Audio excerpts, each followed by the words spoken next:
Welcome to Light. Today we got some breaking ass news that's really scary. But hopefully we'll see if cooler heads can prevail. As you've seen by the title, Iran isn't, as we wouldn't be in any other country, they haven't taken their assassination of their top nuclear physicist very lightly. And there's a lot of mobilization towards them apparently getting revenge on, I guess, Israel.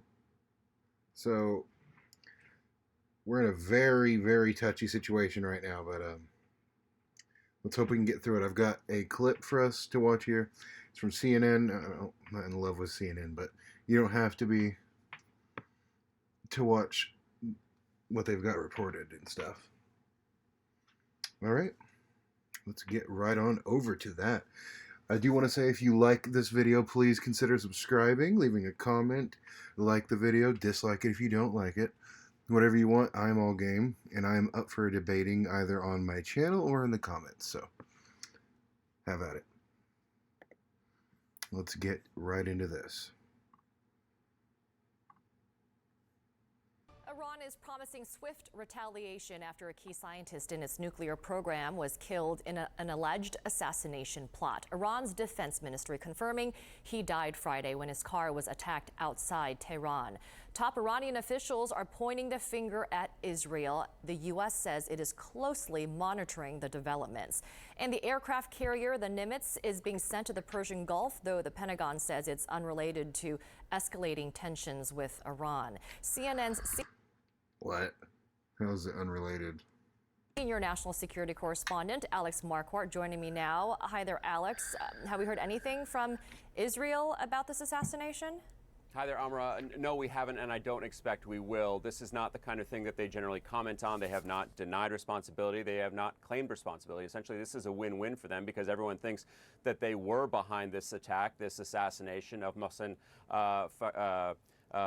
Fakhrizadeh, and he is now dead. We have not heard anything from the U.S. government either, not from the White House or the Defense Department. How's it a win-win? A win-win for who? Hold on. What did you just say? Claimed responsibility. Essentially, this is a win-win. We will. This is not the kind of thing that they generally comment on. They have not denied responsibility. They have not claimed responsibility. Essentially, This is a win-win for them because everyone thinks that Israel? They were behind this attack, this assassination. Yeah. So how's it a win-win for Israel if everybody thinks that they're behind an assassination of a sovereign country's nuclear scientist? Of Mohsen Fakhrizadeh, Weird. And he is now dead. We have not heard anything from the U.S. government either, not from the White House or the Defense Department. You did note that U.S. official said that they are watching the situation closely, but what we are hearing from Tehran is that there will be revenge for Fakhrizadeh's killing, and that it will come at the right time, according to the president, Hassan Rouhani. This is someone who was not just a leader in Iran's nuclear program. This was very much the architect, the father of Iran's military nuclear program when it began, and then he continued to be a senior leader at the helm of Iran's nuclear program after that covert military program ended in the early 2000s. Fakhrizadeh was someone who was named by Prime Minister Benjamin Netanyahu in a presentation he made about Iran's nuclear program in 2018. So the message here to Iran is clear. We can find your top nuclear scientist and we can kill him in broad daylight. This is pure, unadulterated insanity. Also, quite convenient that Trump was just talked out of bombing them. A bombing strike on their nuclear facilities, right? But apparently, they ain't got nothing to do with this. Of course they're going to say that. But, I mean, boy, that is a fucking stretch, if you ask me. That is a big stretch. And, by the way, just in case, you're somebody out there who thinks that it's a good thing, and if Trump were to have done this, killed the scientist, that we're better off for him, you're a dumbass. You're an unadulterated fucking dumbass. You have no idea how global affairs work. You have no idea how respect for this country works, and how if you have global alliances and hold, things true to your word, how you can get a lot out of countries and people for that. You just don't know how this fucking works at all if you think that this would have been a good thing. Regardless of what you think on it, this is a horrific thing in the global setting. Now Iran is completely on board with whatever revenge means. Like, I mean, I know what revenge means, but I'm talking about in the context of what they mean to do. So this is a shit show, my friends. This is a fucking shit show. Let's get back to the clip. This was a brazen attack, one that was carried out surgically with a lot of precision, in the words of a top U.S. intelligence official, former intelligence official I spoke with. And now you have a situation in which, in the same year, two That's very horrifying. senior figures Just were some killed. fucking. Let's keep this in mind. This is some fucking scientist for a country, just like a scientist in our country, right? This is some scientist in a country doing his work, and one day he's shot through the fucking window of his car and he's dead now. That's not how civilized societies operate. That's how terrorist societies operate. You realize that, right? You realize that when you go over to somebody's country and you just assassinate their fucking general or their scientist. Well, yeah, Trump did assassinate Soleimani, so they're general too. But if you go over there and assassinate their scientists in fucking broad daylight, just shoot him through his fucking car, that is a act of terror, right? That is meant to send a very clear message through murder of somebody who, honestly, I mean, yeah, he works for he was the science guy. He was the head science of the department, but he really didn't have any stake in this global fucking political chess game. And now he's dead because some other countries ultimately are greedy, if you want to bring it all back to a base level. They're greedy. They want as much as they can of every little fucking thing that isn't theirs. And they thought a good move on the chessboard was to move the piece that fucking murders this person. That's not civilized. It's also absolutely, that is absolutely regressive, barbaric, caveman terrorist is what that is. The head of the Al-Quds force, Qasem Soleimani, by a U.S. strike in January, and now Fakhrizadeh getting killed just 10 months later. And so the question becomes, how does Iran respond? They will certainly feel pressure to respond. This is hugely embarrassing for them, but at the same time, they know that that Joe Biden is coming in and wants to re-engage with them, wants to go back into the Iranian nuclear. See, that's interesting because I think it's hugely embarrassing for Israel and the United States. I mean, I guess I don't have any proof yet that the United States is involved, but I have my speculation that they are. I think it's incredibly embarrassing for whoever, for the sake of clarity, whoever was involved with killing this man. I don't think it's necessarily embarrassing that they had somebody fucking killed in their country from some other foreign fucking insane country. Okay. And this is, by the way, to head off at the pass, this is not to defend Iran. Okay. I'm not defending Iran. I'm defending civilized society and leading by example. And if your example is fucking killing a scientist, like, I don't need to defend Iran to say that if your example of how you think leading a good society is to go and just murder somebody's scientist, that is fucking insane, and that is embarrassing. By the way, they would not, let me get bigger for this, they would not have ever accumulated at all the amount of nuclear material that they have in the recent few years since, or not even few years, because they were actually abiding by the deal long after Trump pulled out of it. They would not have had enough nuclear material, they wouldn't have had enough uranium to create any kind of nuclear warhead had Trump not pulled out of the Iran deal, which, do not get it twisted. I will tell you exactly what the Iran deal is. Okay, are you ready? Here we go. The Iran deal was a deal made by the Obama-Biden administration that also, by the way, that doesn't mean it's automatically bad. If you're a conservative and you hear Obama, Biden equal bad, you hear Trump equal good, listen to what the deal is. Okay? Before the Obama and Biden administration, we were sanctioning billions of dollars from their country. I'm not going to get into explaining to you what a sanction is. If you don't know what the fuck that means, go look it up on Google. It'll take 2 seconds. Okay? We were sanctioning billions of dollars from their country, which is economic warfare. But regardless, once Obama and Biden went and started negotiating, because they were starting to develop a nuclear program, they were like, okay, hey, we don't want you to have a nuclear weapon. You're kind of our enemies, right? So I got a deal for you. We'll give you the money that we are stealing currently from you. We'll give you the money we're stealing from you back. You can have that money back. And in return, we get to, 24/7 monitor every single one of your nuclear facilities. If there's even slightly amount of nuclear energy built up over this certain amount, we get to go in and shut it all down and prosecute you and take some of the money back. That is a gangster ass fucking deal, my friends. That is a mafia fucking deal, okay? You can't get more gangster than that. And so for the argument that it's unfair to America, what's unfair to America is carelessly pulling out of a deal just because Obama did it. Make no mistake, that is why he did it. Because he wants to set up a very similar deal with North Korea. Trump did. He wanted to set up a very similar deal with North Korea. So he already agrees with that kind of a deal. Why would he pull out of the Iran one? Because Obama did it. Regardless.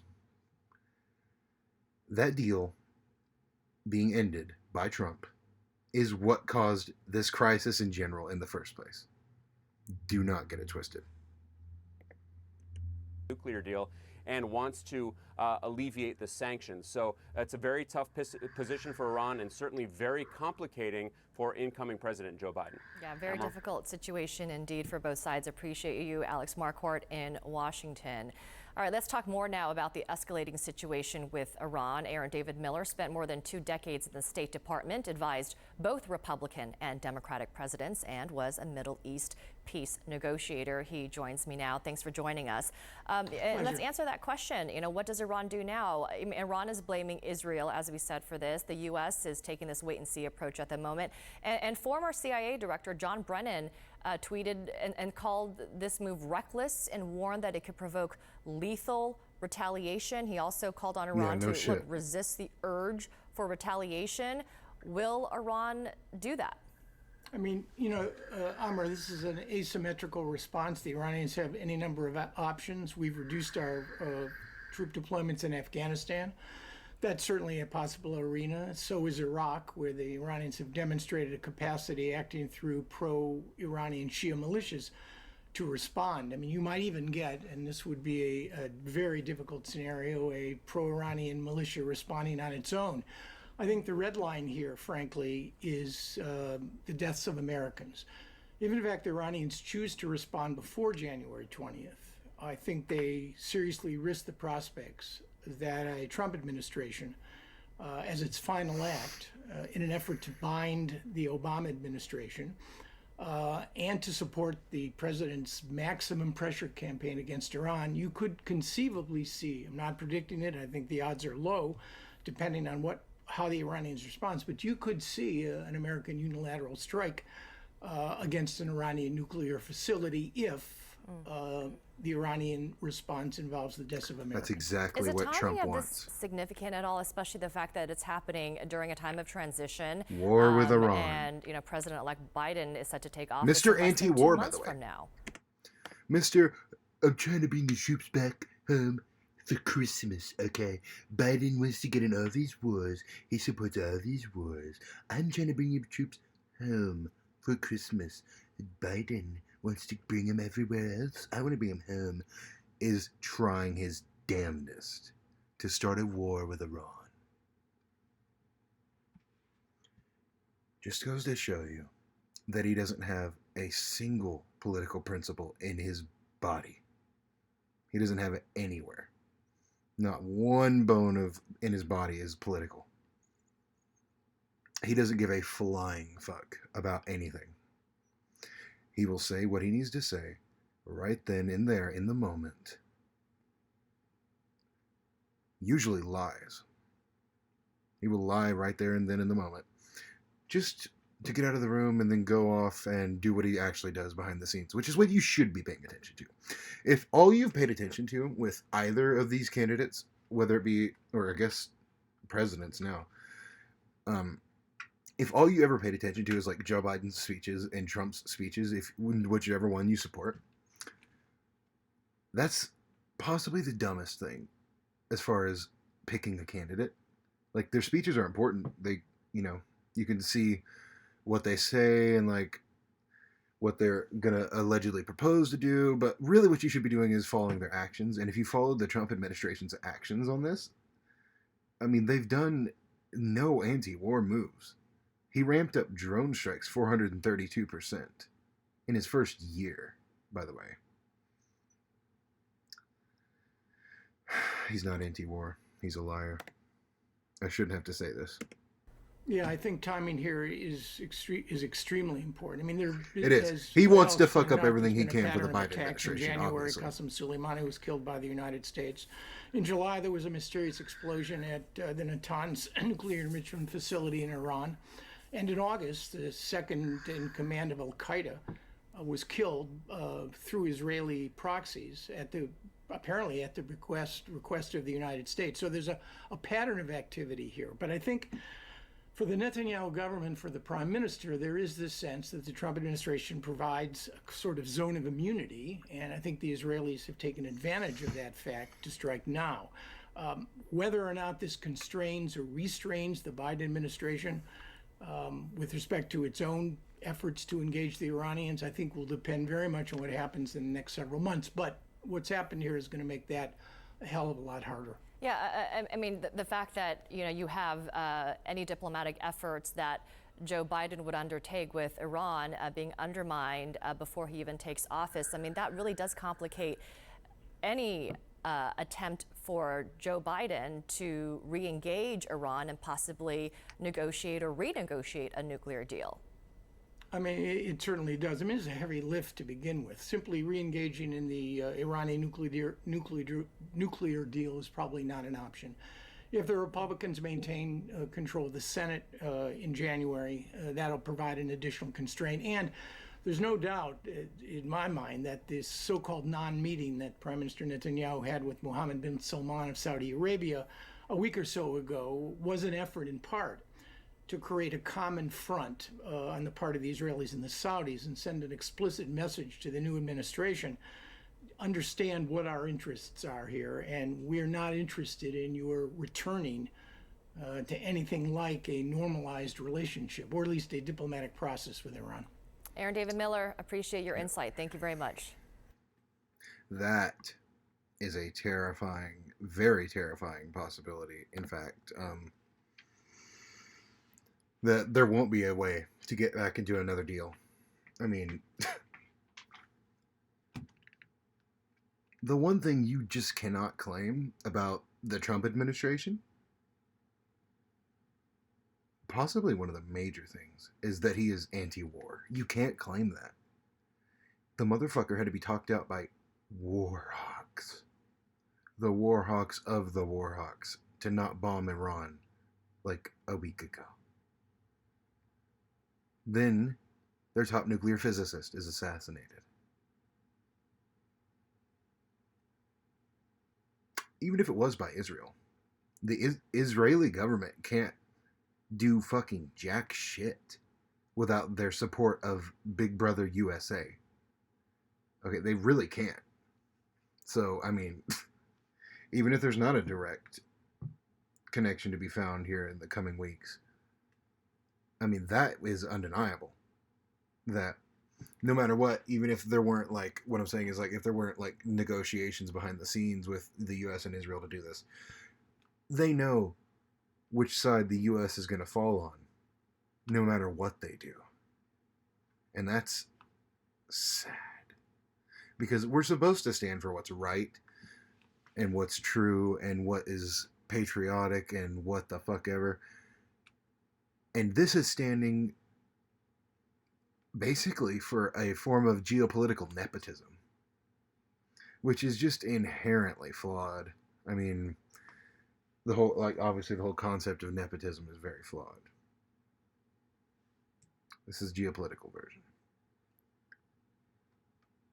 Let's hope we can ride out the fucking storm of this. New story just came out that Trump spent $3 million on Wisconsin recounts, and Biden got more votes when he did that. So I might be covering that too. It's embarrassing. Please drop a like, subscribe, comment, whatever the fuck you want to do. But most importantly, have a wonderful day. This has been Light. The light is coming. Love you guys.